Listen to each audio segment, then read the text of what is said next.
What if everything you believe to be permanent, your relationships, your identity, even your body, was actually in a constant state of change?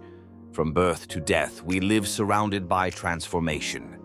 Every cell in your body, every thought in your mind, every relationship in your life keeps changing. So why do we suffer? Because we try to hold on to the illusion of permanence. But if we become aware of the unchanging witness within, the consciousness beyond time, we begin to experience peace. In this Satsang, discover the deep spiritual truth behind impermanence, transformation, and the power of staying rooted in the eternal witness. Watch till the end to uncover the secret to stability in an ever-changing world. Today's Satsang topic is Nothing is permanent in this existence. Nothing is truly permanent. Everything is changing every moment, and we are living amidst this change. Yet, we fail to understand that we are living within constant transformation. While dwelling in this ever-changing reality, we continue to believe and hope that everything remains permanent. But if we reflect even a little with awareness, we will clearly realize that we ourselves are not permanent. We came into this world as a small child. In no time, we grew older. Our mental faculties matured. We became young adults. We created a world of our own. Yesterday, we were someone's son. Today, we have a son of our own. We have a wife, a family. Slowly, we built a home. We grew older. And eventually, the time comes when our condition deteriorates to the point that we cannot even walk, and then we leave this world behind. If we think deeply, it becomes clear that we are not at all permanent in this existence. We are constantly changing. With each passing moment, the cells of our body are transforming. In fact, every 7 years, all the cells in the body are completely renewed.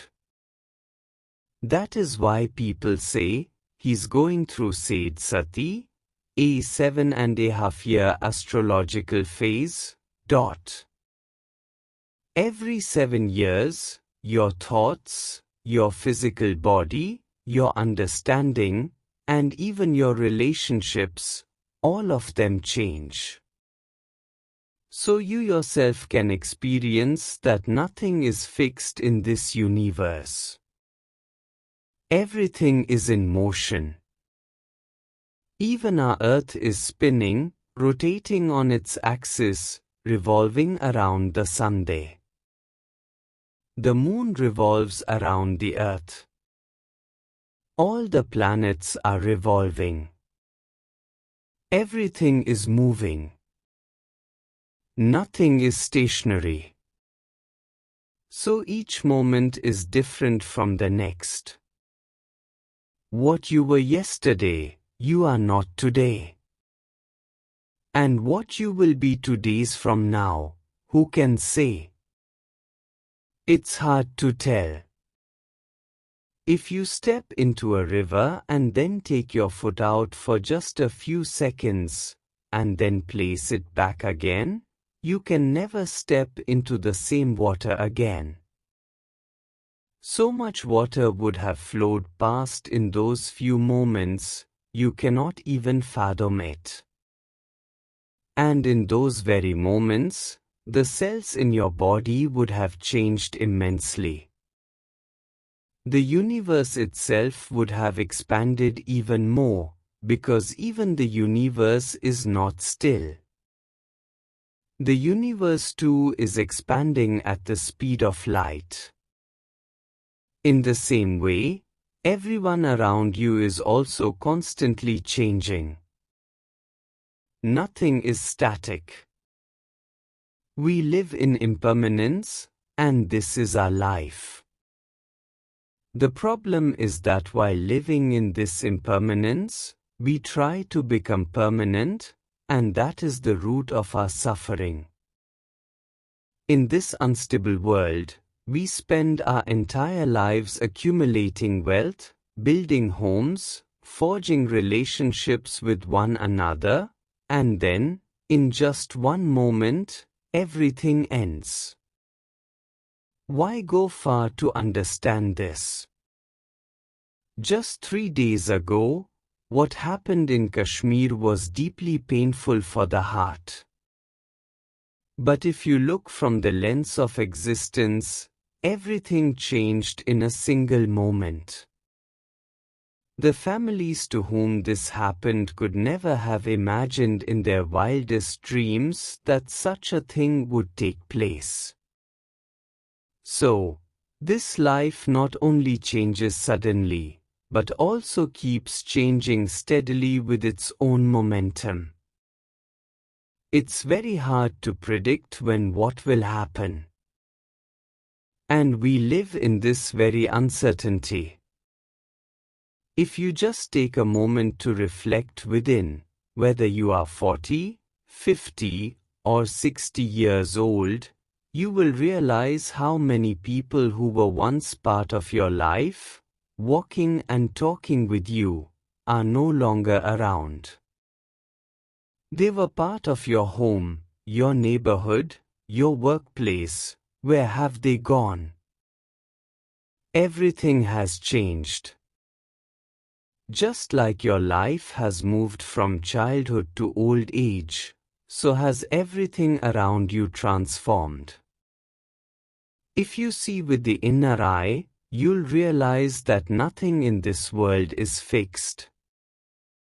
You plant a seed in the ground, water it, nourish it, and before your eyes, it becomes a plant. Then flowers bloom. Fruits appear. Within a year, the flowers fall, the fruits drop, and it all returns to its original state. This change is constant. You can't even imagine how swiftly it all happens.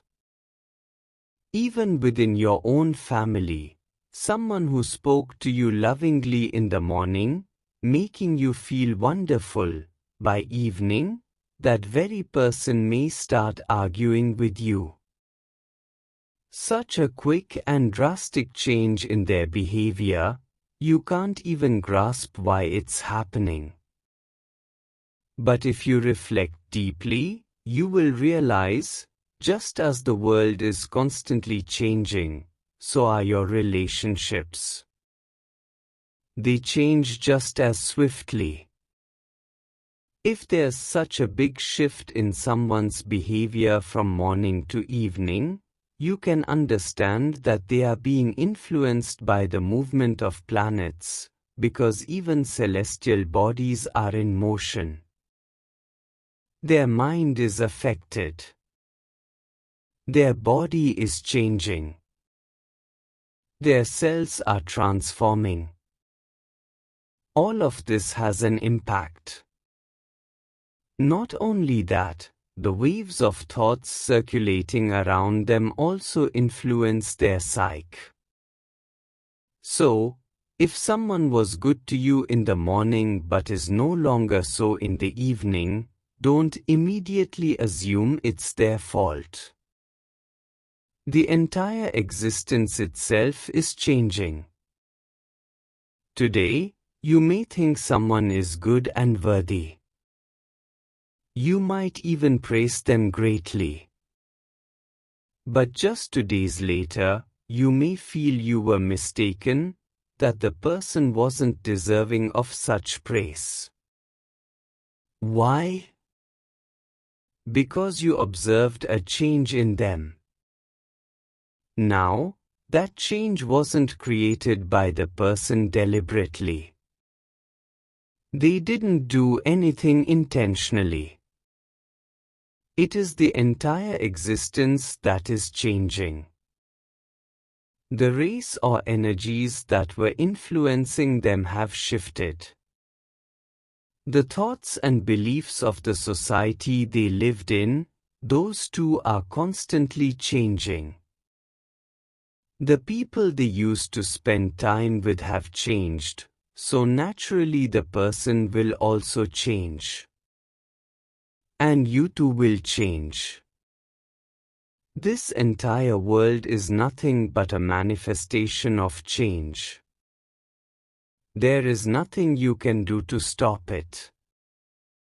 It is essential to understand that nothing in existence is eternal or unchanging.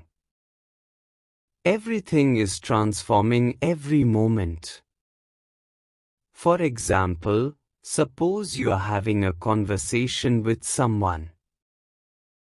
They are listening attentively. You are also listening. Everything seems to be going harmoniously. But just a short while later, you notice a shift in their behavior, and you are surprised, why did this happen?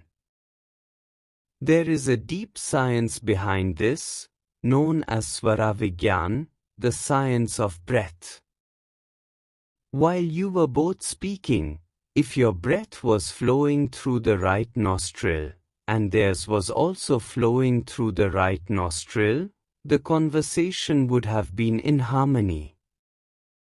Your wavelengths would match, and both of you would resonate with each other's thoughts. But every 30 minutes, the breathing rhythm in a person changes.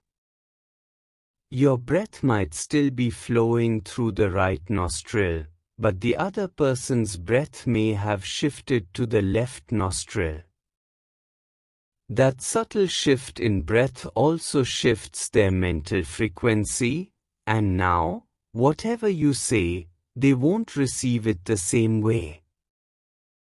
You will wonder, just a few minutes ago, they were agreeing with everything I said, and now they aren't?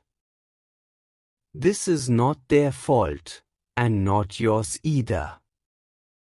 It is the play of existence itself. And after some time, everything aligns again, just as before. Take another example, you have a child at home.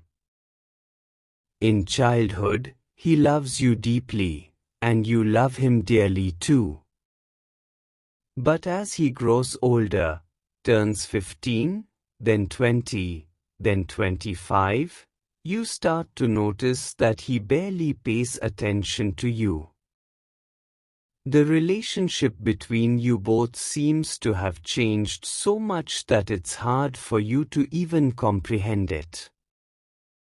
Why does this happen? Because when the child was born in your home, and now when he is 28 years old, during those 28 years, his physical body has completely changed 4 times. His cells have changed. The planets that used to affect him earlier no longer have the same influence. And in these 20 to 25 years, you too have changed significantly, though you may not consciously realize it. Due to these changes in both of you, a time may come when he no longer even enjoys being around you. And this is exactly why, often between husband and wife, situations arise that even lead to divorce, because change is happening, and we are unable to understand this change. When your wife enters your home, she understands you completely. She respects you deeply. You feel like you are truly fortunate. But after 20 to 25 years, as she begins to age, her mental structure also starts changing.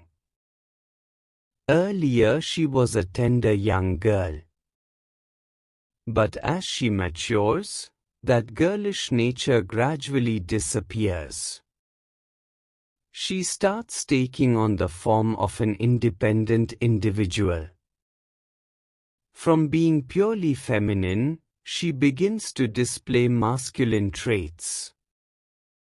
And often, you are unable to tolerate this change. Her hormones have shifted. Her entire physical and emotional state has changed. If you understand this and align yourself with her evolving nature, life continues to flow smoothly. But if you expect her to remain the same as she was in the beginning, then staying together becomes extremely difficult. That is why this understanding is essential. On a worldly level, this is very difficult if we do not know ourselves. But if we go deeper within and reflect, we'll realize. If everything is changing, then there must also be something that doesn't change. Just like when you drive a vehicle, the car moves, but the earth beneath it remains stable. Something must be stable, a still point upon which all change occurs. If you can become aware of what is truly unchanging, and you can align yourself with that unmoving essence, then the changes within you will lessen, they may even become almost negligible. And then, you'll be able to truly understand others with great depth. You see so many vehicles moving in front of you. But if you observe deeply, though the car moves and the wheels rotate, the axle at the center remains still. Everything revolves around it, yet it doesn't move. If you place something directly on the axle pin, it will not experience motion.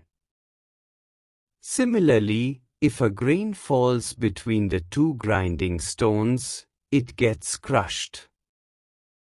But if it stays right at the center of the axis, it remains unharmed. It stays exactly as it is. So, you must understand deeply. What is that one force within you that does not change? If you live connected with that unchanging force, then the amount of change within you will drastically reduce, it may even become almost zero. If you observe carefully, you'll see that when you were born, you had consciousness. That consciousness is still within you. As soon as a child enters the world, his awareness becomes dormant, he begins to live according to the rhythm of his breath.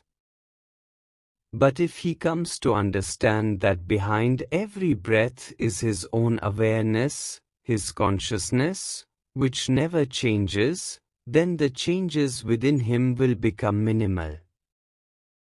As we grow, and even when we leave this world, our breath departs first, but consciousness is the last to leave. Because we are consciousness. As long as consciousness is present, we exist. Our true inner nature is our consciousness, our soul, our Atma, and that never changes. It is that consciousness which is the witness or within us. If our attention remains fixed on the witness, awareness will remain within us, and inner change will be almost negligible. Now observe, the other person is changing, because his attention is not on the witness.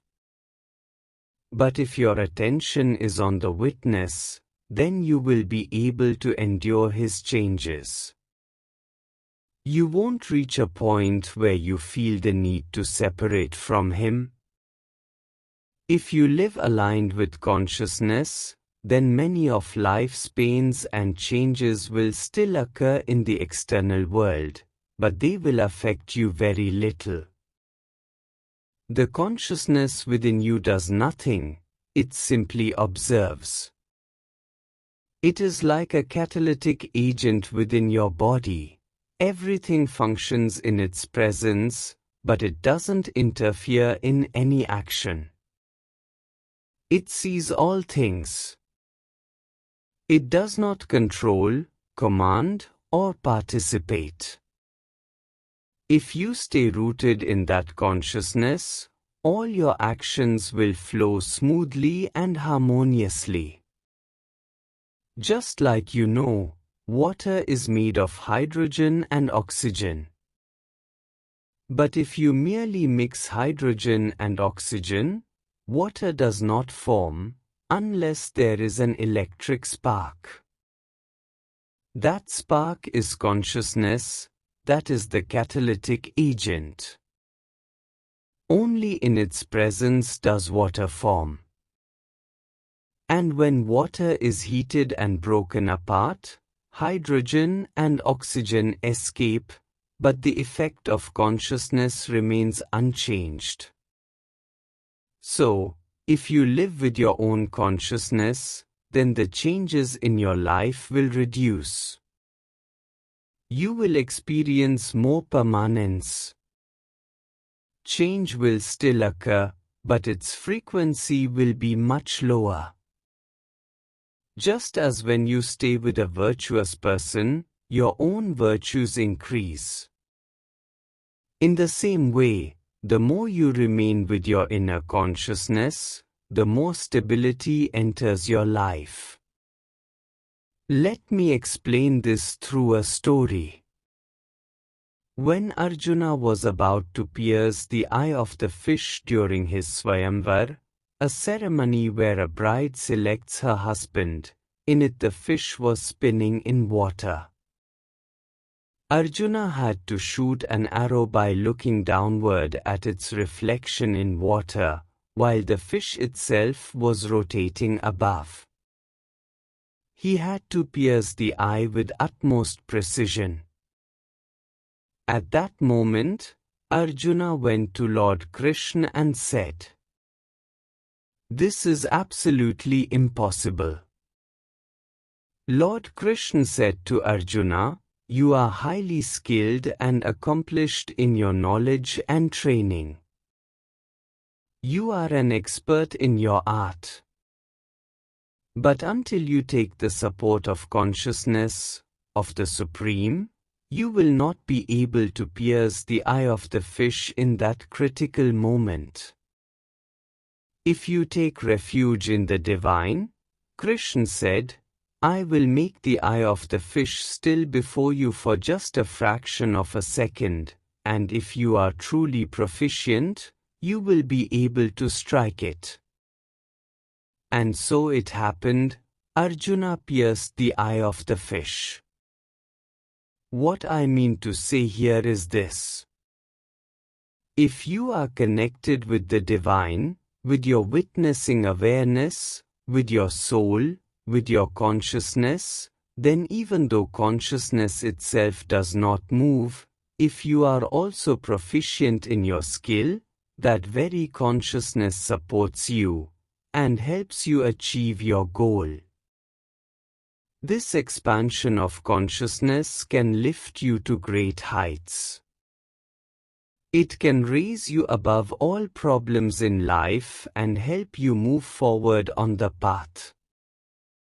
That same consciousness supports you in every form. Let me share with you a small incident. There was a woman living with her young child. She had just returned from surgery for a hernia and was recovering. One day, while she was inside, She didn't even realize when her child had climbed up onto the roof. Suddenly, the child fell from the rooftop. Despite her physical condition, as soon as she saw her child lying on the ground, she rushed to pick him up and ran to the hospital. Because the child was still young, he was able to withstand the shock of the fall. The doctor gave him medicine and sent them back home. In the evening, the woman sat quietly in her courtyard. Tears were streaming from her eyes. She was connected to God, always living in a state of witnessing. In that solitude, sitting outside in the open, a thought came into her mind for just a moment. How did God save me? The child had fallen from the roof, and today of all days. Then she realized, had he fallen just a day earlier, he would not have survived, because that very courtyard had iron rods lying on the ground the day before. Had the child fallen on the iron rods, his head would have split open. Then another realization came to the mother. I had just returned from surgery. My stitches were still fresh. And yet, I picked up my child, ran to the hospital, and nothing happened to me. She also realized, when I reached the hospital, it was already 3 p.m., and the doctor usually leaves by 1 p.m., but that day, he was still there. What was all this? And then, the divine, in the form of her own soul, spoke to her. When I help my devotees, I make everything still in that moment. I enter the state of sthita prajna, perfect awareness, a self-realized state. I caused your child to fall today, not yesterday. That was only a play of illusion, Maya. And he was saved. The voice continued. The very doctor you went to, I held him in sthita prajna for a reason, so he could attend to your child. I also supported your body, despite the fresh wounds, by bringing it into the same stillness. Whatever changes were supposed to take place at that time, I neutralized them. These were not just thoughts, these were the silent feelings rising from her heart, as if her own consciousness was speaking to her. And as she sat, tears continued to stream from her eyes in deep gratitude. She realized how God assists His devotees, that although Maya an illusion shows its force, the Supreme who governs Maya is beyond it, and He protects His devotees in the form of the witness, the Savitmakronkh. The message here is: if you remain in your witnessing state, if you expand your consciousness and stay connected to the divine, then expansion of consciousness is inevitable. And as this expansion happens, you begin to merge into Mahachetan, the Supreme Consciousness. You become Sthita Prajna, self-realized. In that state, even though nothing in the world is permanent, for you, in crucial moments, the universe itself will become still, just so you can be taken care of. The witness within will support you fully. And the problems that were meant to arise in your life, will either dissolve before they arrive. Or even if they arise, their resolution will also come. This is the power of the witness. This is the importance of staying connected to the divine. The more you stay with the divine, the more you experience the witnessing state. The more that witnessing expands within you. And then you enter the state of samadhi or ecstasy. When that happens, all your karma becomes a karma, actionless action. And your inner light, your consciousness, begins to radiate all around, supporting you in every form, protecting you, guiding you, and ultimately, drawing you toward union with the divine. In that state of inner light, you become the very form of the Lord. And once that happens, you are beyond the sufferings of the material world. Even though the world continues to change, for you, change ceases. This is the greatness of the divine. So, the more you stay in the witnessing state, the more gracefully and peacefully your life will unfold. Thank you.